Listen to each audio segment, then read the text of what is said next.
अस्सलाम वालेकुम स्टूडेंट्स। आज का हमारा टॉपिक है क्लस्टर कंप्यूटिंग।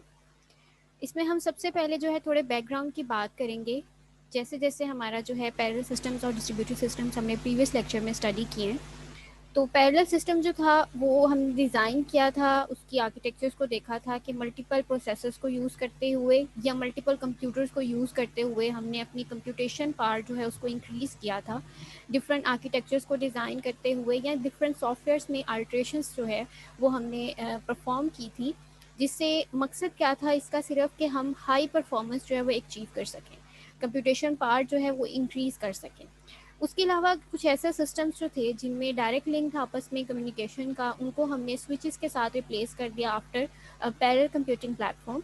और हमने उसमें जो है कम्युनिकेशन के लिए स्विचेस को इंट्रोड्यूस कर दिया और डिफरेंट लेवल्स उसके जो थे वो डिज़ाइन किए, जिसमें मल्टी स्टेज इंटरकनेक्शन नेटवर्क्स जो हैं वो सबसे सरफहरिस्त हैं। जैसे जैसे प्रोसेसर्स जो हैं वो न्यू आते गए, वो पहले से फास्ट होते थे, उनकी जो है कंप्यूटेशन फास्ट होती थी and they are able to perform more simulation operations to boost performance को इंक्रीज करने के लिए वो साइमल्टेनियस जो ऑपरेशंस थे वो परफॉर्म करते थे, यानी एक ही टाइम के अंदर। और उनका क्लॉक रेट जो था, यानी उनका जो प्रोसेसिंग की स्पीड थी, वो बहुत ज़्यादा इंक्रीज हो गई थी as compared to previous processors. ठीक है, जैसे जैसे इनोवेशन आती गई, न्यू जनरेशन प्रोसेसर्स आते गए, तो उसमें ये चीज़ देखने में आई सामने कि उनकी परफॉर्मेंस अच्छी है और उनमें जो है उनका क्लॉक रेट जो है as compared to other personal computers, उनका क्लॉक रेट ज़्यादा था। नेक्स्ट ये है कि क्लस्टर कंप्यूटिंग में सबसे पहले वर्क स्टेशंस और इनको यूज़ किया गया था in the late 1980s and early 1990s. More cost-effective approach was tried using the workstations and personal computers work together to form a powerful computing platform. Personal computers और workstations को आपस में combine किया गया था, एक कोलैबोरेटिव प्लेटफॉर्म जो है वो डिज़ाइन किया गया था। वर्क स्टेशंस क्या होते हैं? ये भी एक्चुअली कंप्यूटर्स होते हैं, बट इनकी परफॉर्मेंस बहुत हाई होती है, इनकी प्रोसेसिंग बहुत हाई होती है, ग्राफिक्स के पर्पज़ के लिए मोस्टली यूज़ होते हैं, क्योंकि इनके प्रोसेसर्स जो होते हैं वो काफ़ी स्पीडी वर्क करते हैं अपना। तो इसमें ये as compared to personal computers inexpensive भी हैं। ठीक है, तो इस वजह से इन दोनों अप्रोचेस को मिक्स करके एक नया प्लेटफॉर्म जो है वो डिज़ाइन किया गया था।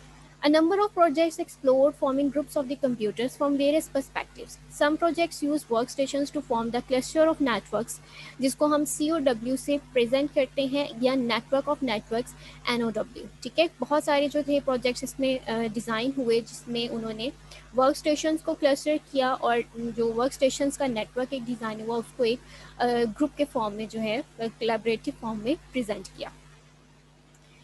कुछ प्रोजेक्ट्स जो थे उन्होंने वर्क स्टेशंस के फ्री टाइम को एक्सप्लोर करना चाहा, क्योंकि उस टाइम पर जो थे वो उनकी कैपेबिलिटी को इंक्रीज़ करने के लिए उन्होंने उसका फ्री टाइम यूज़ किया, यानी वो टाइम जिसमें वर्क स्टेशन जो था वो आइडल था और कोई भी कैपेबिलिटी या कोई भी फंक्शन या ऑपरेशन जो हमने उसको असाइन किया होता था वो परफॉर्म नहीं कर रहा होता था, तो उस चीज़ को जो है वो कंसीडर किया गया। Initially, network of workstations was used for parallel computing as an interesting approach for general purpose computing. General purpose computing operations को अचीव करने के लिए सबसे पहले जो है नेटवर्क ऑफ वर्क स्टेशंस को पैरेलल कंप्यूटिंग आर्किटेक्चर में यूज़ किया गया था। The work stations were used with the intention of achieving high performance and other computer related activities. और इसको यूज़ करने का मकसद भी क्या था कि हम परफॉर्मेंस जो है अपनी उसको इंक्रीज़ कर सकें। परफॉर्मेंस के अलावा जो दूसरी कंप्यूटर की एक्टिविटीज़ होती हैं लाइक प्रोग्रामिंग एक्सेट्रा, उसका भी जो है हमने हाई इंटेंशन हमारी यही थी कि उसको भी हम बूस्ट कर सकें। Advantages of network of work stations क्या है कि एक तो इसकी परफॉर्मेंस हाई है क्योंकि इसमें हम वर्क स्टेशंस को यूज़ करते हैं, दूसरे ये लो कॉस्ट है यानी इनएक्सपेंसिव होते हैं। Existing software applications can be modified, जो भी आपने इसमें सॉफ्टवेयर यूज़ किया होगा आप उसको अपडेट कर सकते हो या उसमें किसी भी किस्म का चेंज जो है वो ला सकते हो। तीसरी जो चौथी चीज़ है इसमें वो फ्लेक्सिबिलिटी है कि आप इस सिस्टम के अंदर इसको जितना चाहो आप एक्सपैंड करो, जितना चाहो आप इसको कंप्रेस कर सकते हो, यानी जितने रिसोर्सेज आप चाहो इसमें ऐड और सब्ट्रैक्ट कर सकते हैं। उसके बाद है message passing tools. To make use of network of workstations, software applications and message passing tools were required in order to achieve its functionality. In 1980s, a project started for the most important message passing system to provide the parallel programming software tool for workstations was Parallel Virtual Machine (PVM). यानी अब work stations का जो network हमने design किया है उसमें जो है एक नोड और दूसरे नोड को आपस में कम्युनिकेट करने के लिए कुछ सॉफ्टवेयर टूल्स रिक्वायर्ड थे। वो सॉफ्टवेयर टूल्स जो हैं उनको पैरेलल वर्चुअल मशीन के नाम से जाना जाता है, जिससे मैसेज जो है वो पास होते हैं।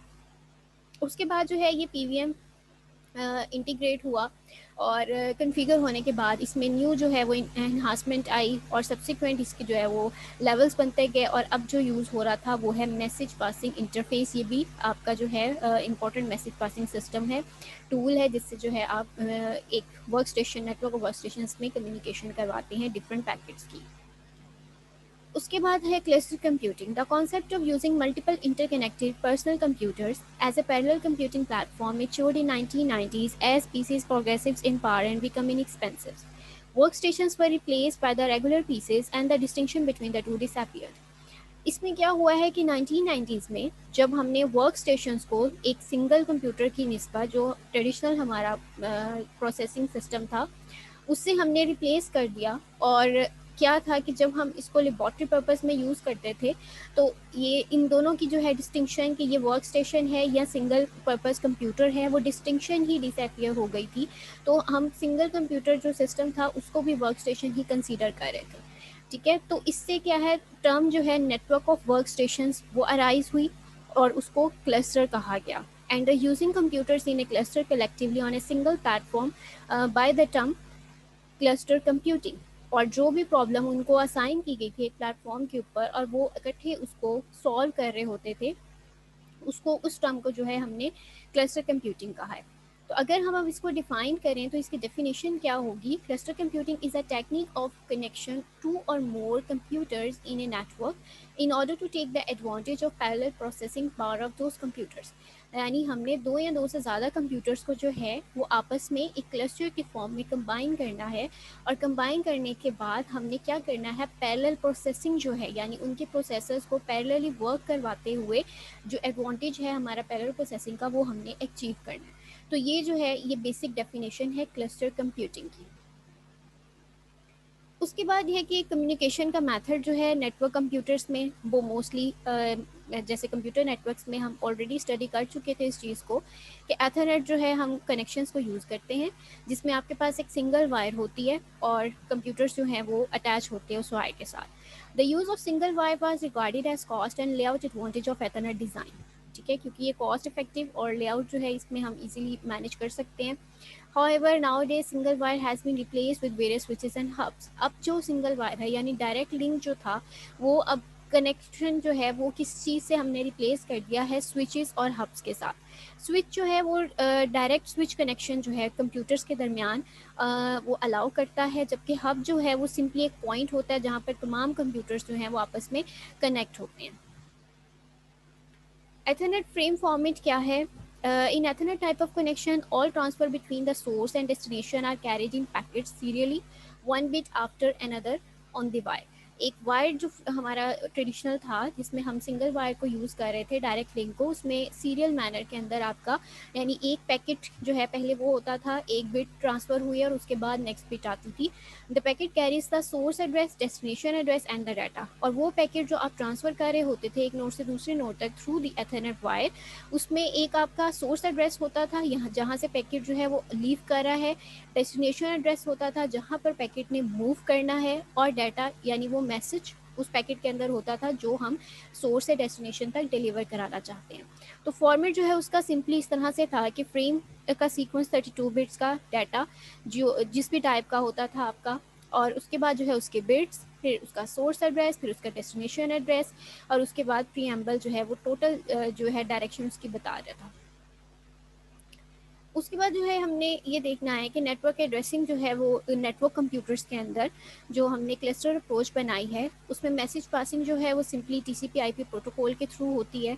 हर होस्ट जो होता है उसको एक एड्रेस असाइन होता है जो कि IPv4 बेस्ड होता है एड्रेस, और वो एड्रेस फॉर्मेट जो है वो 32 बिट नंबर होता है जिसको हमने 4 ऑक्टेट्स में डिवाइड किया होता है। ऑक्टेट जो है वो 8 बिट्स का नंबर होता है 10 की फॉर्म में, और उसकी रेंज जो है वो 0 से 255 तक होती है।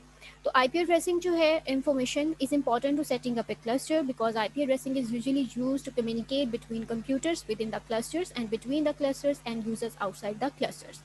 यानी आपने जो है वो विद इन क्लस्टर अगर कम्युनिकेशन करनी है, बिटवीन क्लस्टर्स कम्युनिकेशन करनी है, या जो यूज़र हैं आउटसाइड द क्लस्टर जो कि उसकी प्रॉपर्टीज़ को अचीव कर रहे हैं या फंक्शनैलिटी को अचीव कर रहे हैं, उनके साथ जो है अगर कम्युनिकेशन करनी है तो उसके लिए आपको एड्रेस रिक्वायर होता है। और उसके बाद जो है इसमें तमाम चीज़ें आ जाती हैं कि आप जो है वो एड्रेस क्लास ए का यूज़ करें हैं, बी का यूज़ करें या सी का यूज़ करें, तो ये चीज़ें जो हैं वो भी इसमें कंसीडर होती हैं। तो यहाँ तक जो था हमारा आज का टॉपिक था।